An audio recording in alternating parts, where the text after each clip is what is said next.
Welcome to EPG Pathshala.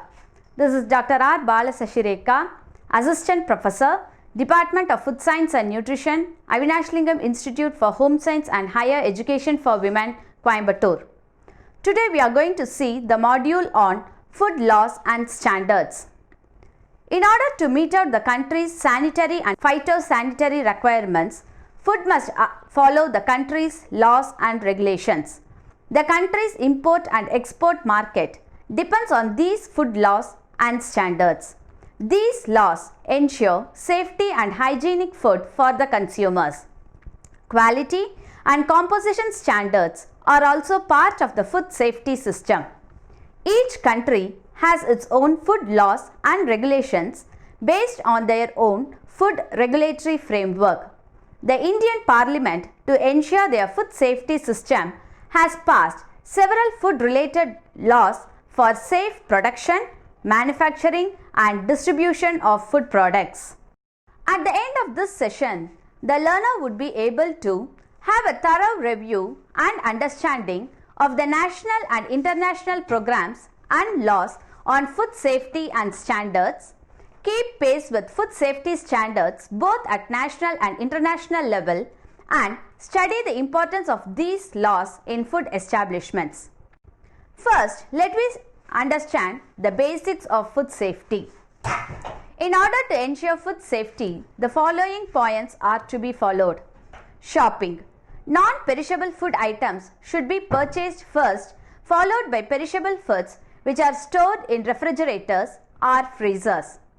While purchasing perishables, ensure that the packaging is intact and ensure the date of expiry. Storage. Perishable foods must be refrigerated within 2 hours of purchase. The refrigeration and freezer temperatures must be checked regularly using an appliance thermometer. Perishable foods like meat, poultry, fish, etc. should be wrapped properly with foil or plastic along with original wrap and stored in order to prevent the juices from getting into other foods. Canned foods are safe for use until they are not opened and exposed to freezing temperatures. Bulging, dented, rusted or swollen cans must be discarded immediately. Preparation. Before handling food, hands must be thoroughly washed with warm water and soap at least for 20 seconds. Always store perishable non-vegetarian foods separately so that cross-contamination can be avoided. The utensils used for handling perishable non-vegetarian foods must be thoroughly washed and stored. Marinated meat and poultry products must be covered and stored in a refrigerator. Fruits and vegetables must be washed in running tap water before use. Thawing. Freezed products must be safely thawed in a refrigerator, taking care that no juices are dripped out into other foods. To foster thawing, foods can be submerged in cold water by changing water for every 30 minutes. Foods should be cooked immediately after thawing. Cooking. Right cooking method and right temperature must be ensured for thorough cooking of the products. Serving. Cooked, hot and cold foods should be held at right temperature either in warmer or colder to ensure safe food delivery. Perishable foods should not be left more than 2 hours at room temperature. Leftovers. Foods that are stored at room temperature for more than 2 hours must be discarded or immediately put into the refrigerator or freezer by placing food into shallow containers. Leftover foods must be used within 4 days. Proper thawing and reheating procedures must be carried out before consumption. Essential Commodities Act.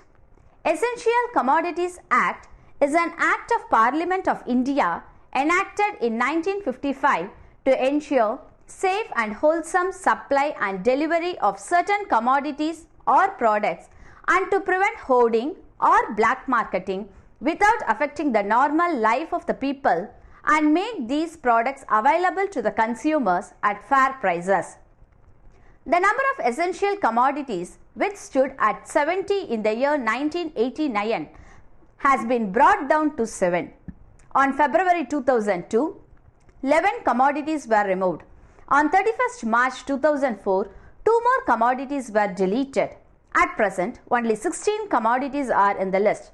The center can either include or remove commodities as and when need arises.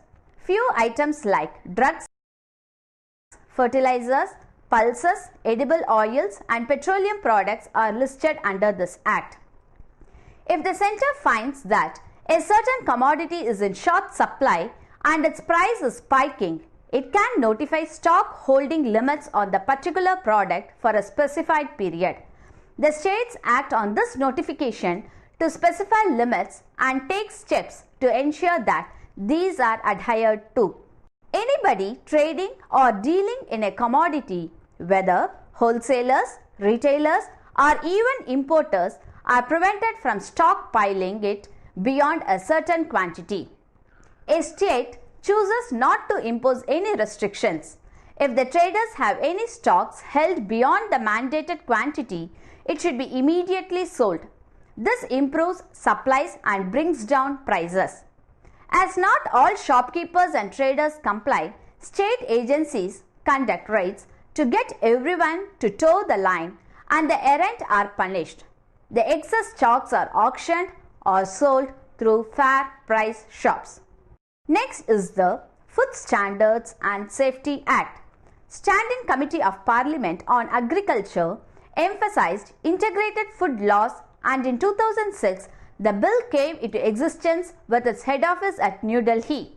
Laws on Vegetable Oil Products Order 1947, Prevention of Food Adulteration Act 1954, Fruit Products Order 1955, Solvent Extracted Oil, De-oiled Meal and Edible Flour Order 1967, Meat Food Products Order 1973, Edible Oils Packaging Order 1988, Milk and Milk Products Order 1992, repealed after commencement of Food Safety and Standards Act 2006.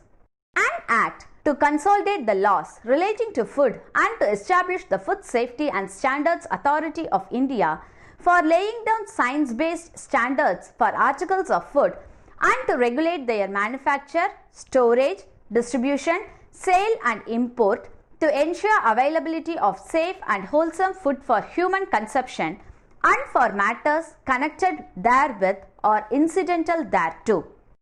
Now we will look on to the objectives of the Food Standards and Safety Act. Adulterant can cause food unsafe as a result of the production, manufacture, processing, preparation, treatment, packing, transport and is also injurious to health. Safe delivery of food products without adulteration is the main objective of the Act. Organizational structure of FSSAI is as follows: CEO Scientific Panels, Scientific Committee, State Food Safety Authority, Commissioner of Food Safety, Designated Officer, Food Safety Officer, Central Advisory Committee and Food Analyst. Food Authority regulate and monitor the manufacture, processing, distribution, sale and import of food so as to ensure safe and wholesome food. It will provide scientific advice and technical support to the central government and the state government in matters of framing the policy and rules in areas which have a direct or indirect bearing on food safety and nutrition. Functions of Food Standards and Safety Act. Framing regulations to lay down the standards and guidelines in relation to articles of food and specifying appropriate system of enforcing various standards. No advertisement shall be made of any food which is misleading or deceiving. Collect and collate data regarding food consumption, incidence and prevalence of biological risk, contaminants in food, residues of various contaminants in food products, identification of emerging risk and introduction of rapid alert system. Creating an information network across the country so that the public, consumers, panchayats receive rapid, reliable and objective information about food safety and issues of concern. Provide training programs for persons who are involved or intend to get involved in food business. Contribute to the development of international technical standards for food, sanitary and phytosanitary standards. Promote general awareness about food safety and food standards. No person shall engage himself in any unfair trade practice for purpose of promoting the sale, supply, use and consumption of articles of food or adopt any unfair or deceptive practice, including the practice of making any statement, whether orally or in writing or by visible representation. The Food Authority and the state food safety authorities shall be responsible for the enforcement of this Act. They shall monitor and verify that the relevant requirements of law are fulfilled by food business operators at all stages of food business. State government shall appoint the Commissioner of Food Safety for the state for efficient implementation of food safety and standards. The Commissioner of Food Safety shall appoint food safety officers. The state government may authorize any officer of the state government to perform the functions of a food safety officer. Food safety officer can take sample of any food, seize any article of food, enter in premises of food operators and inspect. He will follow the guidelines issued by the Commissioner of Food Safety from time to time. He shall be responsible for inspection of food business, drawing samples and sending them to food analyst for analysis. Food analyst will send report to designated officer with a copy to Commissioner of Food Safety within 14 days. Designated officer will decide the case after analyzing the report with a consultation with Commissioner of Food Safety. Any product who, whether by himself or by any other person on his behalf, manufactures for sale or stores or sells or distributes or imports any article of food for human consumption which is substandard shall be liable to penalty. So these are the functions of FSS. Next, Fruit Product Order. Fruit Product Order mark is a certification mark mandatory on all processed fruit products sold in India, such as packed fruit beverages, fruit jams, crushes, squashes, pickles, dehydrated fruit products and fruit extracts following the Food Safety and Standards Act of 2006. The FPO mark guarantees that the product was manufactured in a hygienic, food safe environment, thus ensuring that the product is fit for consumption. A FPO license is necessary to start a fruit processing industry in India. Ministry of Food Processing Industries of the Government of India develops standards for this purpose and issues the mark. Now we will move on to Codex Alimentarius.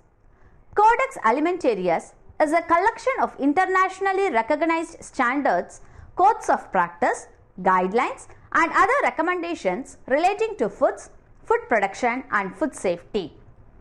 The texts are developed and maintained by the Codex Alimentarius Commission, a body that was established in early November 1961 by the Food and Agriculture Organization of the United Nations, was joined by the World Health Organization in June 1962.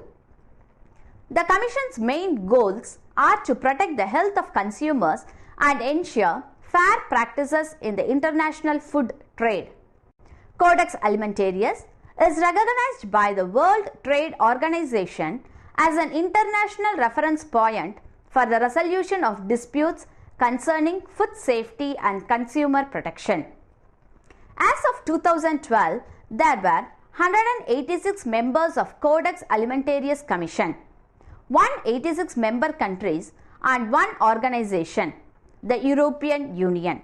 There were 215 Codex observers, 49 intergovernmental organizations, 150 non-governmental organizations and 16 United Nations organizations. Codex Alimentarius covers all foods, whether processed, semi-processed or raw. It contains guidelines for the management of official, that is, governmental import and export inspection and certification system for foods. The general text included are food labeling, food additives, contaminants in foods, pesticide and veterinary chemical residues in foods, risk assessment procedures for determining the safety of foods derived from biotechnology, food hygiene, and methods of analysis and sampling.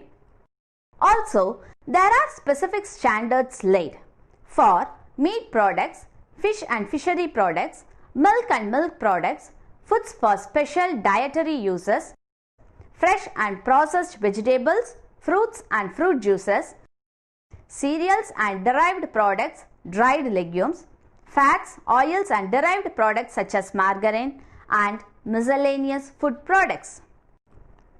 Yes, now we will move on to the next system, HACCP system, that is Hazard Analysis and Critical Control Point, which is an internationally recognized system for reducing the risk of safety hazards in food.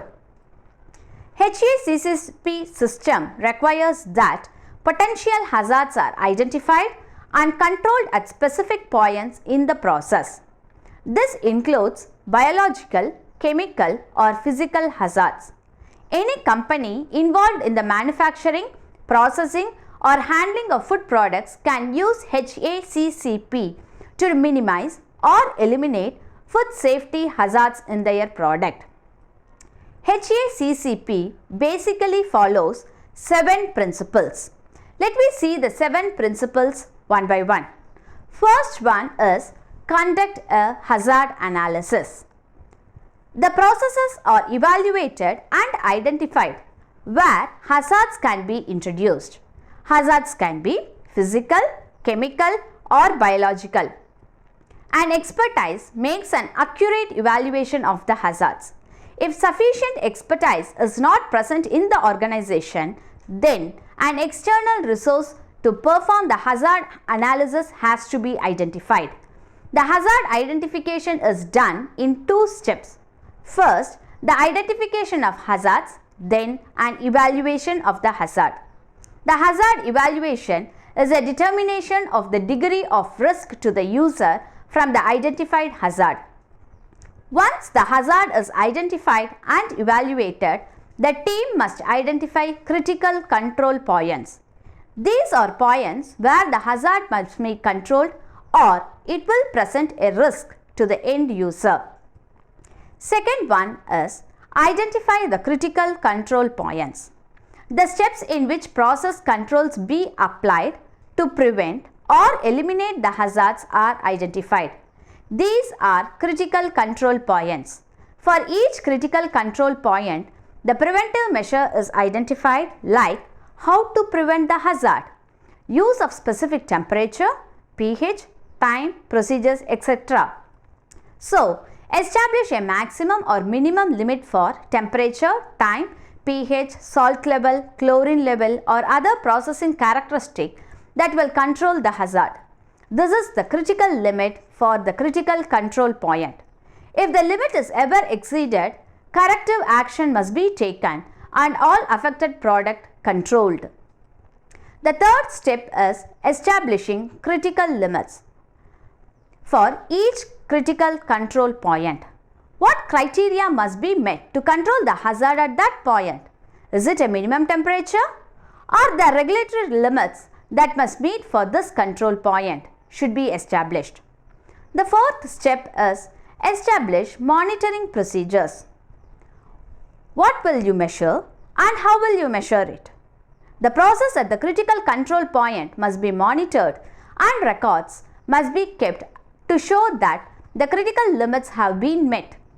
Continuous monitoring of the control point is necessary. If not, the measurements need to be performed to show that the process is under control. The monitoring takes place at the critical control points is essential to the effectiveness of the HACCP program. The monitoring program will be made up of physical measurement or observations that can be done in a timely manner to provide the information in a time frame that allows to take action and control the product if an out of control situation occurs. The fifth step is to establish corrective actions. What actions need to be taken if a critical limit is not met must be established. This will be identified ahead of time for each critical control point. The action must make sure that no unsafe product is released. The action must be an evaluation of the process to determine the cause of the problem and an elimination of the cause. The cause or actions taken have two purposes: to control any non-conforming product resulting from the loss of control, and to identify the cause, eliminate it, and prevent the situation from reoccurring. By identifying the corrective action before an out of control situation occurs, one must be prepared to take action quickly if and when it does occur. The sixth step is establish record keeping procedures. Records are needed to show that the critical limits have been met and the system is in control. Address regulatory requirements and include records from the development of the system and the operation of the system. The last step is establish verification procedures. The HACCP plan must be validated. Once the plan is in place, it is effective in preventing the hazards identified. The end product must be tested, verified that the controls are working as planned. Ongoing verification of the system must be performed. Are measuring and monitoring equipment in control? What are the corrective actions showing? Are records being maintained as required? All these should be ensured. So, these are the 7 steps which has to be followed in HACCP system. The next one is UG mark. UG mark is a certification mark employed on agricultural products in India, assuring that they conform to a set of standards approved by the Directorate of Marketing and Inspection, an agency of the Government of India. The UG mark head office at Faridabad is legally enforced in India by the Agricultural Produce Act of 1937. The present UG mark standards cover quality guidelines for 222 different commodities spanning a variety of pulses, cereals, essential oils, vegetable oils, fruits and vegetables, and semi-processed products like vermicelli. The UG mark certification is employed through fully state-owned UG mark laboratories located across the nation, which act as testing and certifying centers. In addition to the central UG mark laboratory in Nagpur, there are regional UG mark laboratories in 11 nodal cities, that is in Mumbai, New Delhi, Chennai, Kolkata, Kanpur, Kochi, Guntur, Amritsar, Jaipur, Rajkot and Bhopal. Each of the regional laboratories is equipped with and specializes in the testing of products of regional significance. Hence, the product range that could be tested varies across all the centers. The next is Bureau of Indian Standards, abbreviated as BIS. It is the National Standards Body of India, working under the aegis of Ministry of Consumer Affairs, Food and Public Distribution, Government of India. It is established by the Bureau of Indian Standards Act 1986, which came into effect on 23rd December. Bureau of Indian Standards, the National Standards Body of India, resolves to be the leader in all matters concerning standardization, certification and quality. The activities of the BIS are standardization and marking quality certification, to provide new thrust to standardization and quality control, to evolve a national strategy for according recognition to standards and integrating them with growth and development of production and exports. Coming to the functions of the Bureau. The Bureau may exercise such powers and perform such duties as may be assigned to it by or under this Act, and in particular such powers include the power to establish, publish and promote as may be prescribed in the Indian standard in relation to any article to process, recognize as an Indian standard as may be prescribed any standard established by any other institution in India or elsewhere in relation to any article or process, specify a standard mark to be called the Bureau of Indian Standards Certification Mark, which shall be of such design and contain such particular as may be prescribed to present a particular Indian standard. Grant, renew, suspend or cancel a license for the use of or for use for the use standard mark. Levy fees for the grant or renewal of any license. Make inspection and take such samples of any material or substance for analysis. Establish, maintain and recognize laboratories for the purpose of standardization of and quality control. Undertake research for the formulation of Indian standards in the interest of consumers and manufacturers. Recognize any situation in India or outside which is engaged in the standardization of any process or the improvement of the quality of any article or process.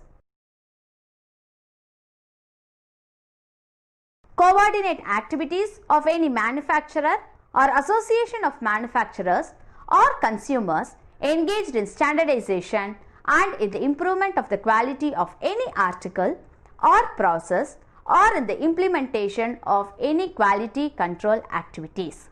The next law on food is Indian Standard Institution, that is ISI mark, which is a certification mark for industrial products in India. The mark certifies that a product conforms to the Indian standard mentioned as CM/L followed by 7X on top of the mark, developed by the Bureau of Indian Standards, the national standards body of India. ISI was established in the year 1947. It has been renamed as the Bureau of Indian Standards. Its main objective is to lay down the quality standards for consumer and industrial goods. The ISI mark is by far the most recognized certification mark in the Indian subcontinent. The name ISI is an abbreviation of Indian Standards Institute, the former name of the Bureau of Indian Standards. The ISI mark is mandatory for certain products to be sold in India, like many of the electrical appliances like switches, electric motors, wiring cables, heaters, kitchen appliances and other products like cement, LPG valves, LPG cylinders, automotive tires, etc. Now, let me look into the functions of ISI. The functions of ISI are to prepare standards for commodities, materials and processes, help in the production of quality goods, certify industrial goods, circulate information relating to standardization, promote general standards both at national and international levels, protect the consumers by assuring them good quality and product performance, eliminate unnecessary varieties and cut down the cost of production. The next act is Prevention of Food Adulteration Act. The act was promulgated by Parliament in 1954 to make provision for the prevention of food adulteration of food. PFA Act covers food standards, general procedures for sampling, analysis of food, powers of authorized officers, nature of penalties and other parameters related to food. It deals with parameters relating to food additives, preservatives, coloring matters, packing and labeling of foods, prohibition and regulations of sales, etc. The provisions of PFA Act and rules are implemented by the state government and local bodies as provided in the rules. ISO 22000. It is an independent non-governmental international organization with a membership of 161 national standard bodies. The ISO 22000 international standard specifies the requirements for a food safety management system that involves the following elements, that is, interactive communication, system management, prerequisite programs and HACCP principles. The purpose of ISO 22000 is to provide a practical approach to ensure the reduction and elimination of food safety risk as a means to protect consumers. ISO 22000 is intended to help the organizations embed and improve the internal processes needed to provide consistently safe food, provide confidence to the organization and the management team that the organization's practices and procedures are in place and that they are effective and robust. Provide confidence to customers and other stakeholders that the organization has the ability to control food safety hazards and provide safe products. Provide a means of continual improvement that ensures that the food safety management system is reviewed and updated so that all activities related to food safety are continually optimized and effective. And at last, ensure adequate control at all stages of the food supply chain to prevent the introduction of food safety hazards. So, we can conclude that food laws and standards are part of the country's food product development. These standards help to create an identity in global marketplace, decrease the incidence of foodborne pathogens, delay control risks faced by the humans in present scenario at large. Food laws help to decrease the mortality and morbidity. It guarantees among the consumers the safe consumption of foods. It also helps to recognize the role of food handlers, food safety officers and health personnel, master the standards to be followed for food safety and appreciate the importance of personal and environmental hygiene. Thank you.